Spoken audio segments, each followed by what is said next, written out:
Hello students, आज हम पढ़ेंगे कूलाम नियम से गाउस नियम की उत्पत्ति। देखो, गाउस नियम तो आप पढ़ ही चुके होंगे। गाउस नियम कहता क्या है? गाउस लॉ के अकॉर्डिंग हमें पता है कि किसी क्लोज सरफेस से पास आउट होने वाला जो फ्लक्स है वो कितना होता है। उस क्लोज सरफेस से बाउंडेड जितना चार्ज होगा उस चार्ज का 1/एप्सिलॉन नॉट गुना that is phi equal to sum of q upon epsilon nought. आज हम जानेंगे कि गाउस का नियम आया कैसे।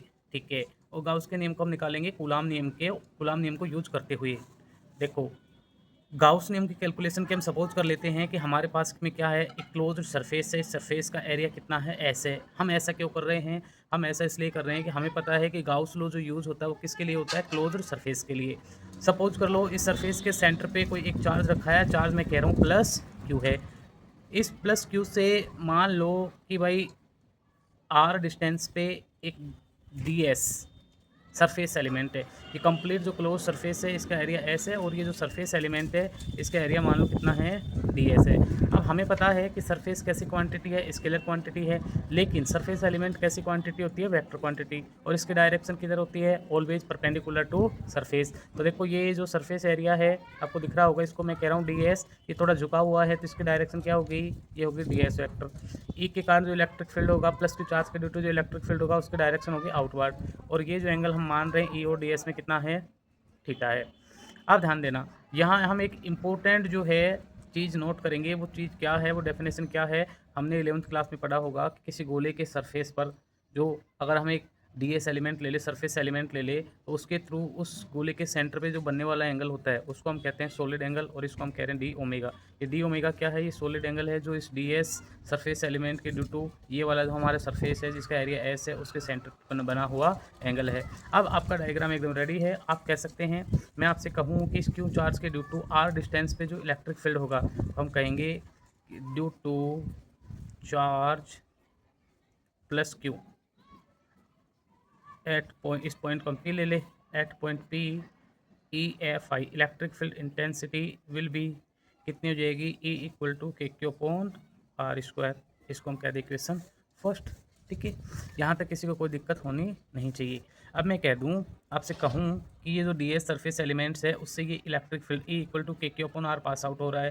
तो फ्लक्स की डेफिनेशन में हम कहते क्या है कि किसी सरफेस से पास आउट होने वाली जो लाइन ऑफ इलेक्ट्रिक फील्ड हैं उनका जो नंबर है वही किसको शो करता है, मैग्नीट्यूड ऑफ फ्लक्स को। तो मैं कह दूँ कि ड्यू टू दिस, हम कहेंगे due to this E F I flux passing through the D S element be कितना हो जाएगा, डी फाई इक्वल टू हो जाएगा E D S cos theta.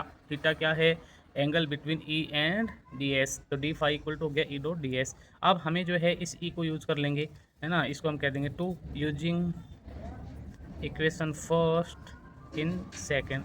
तो डी फाई इक्वल टू क्या, K Q upon R square D S cos theta.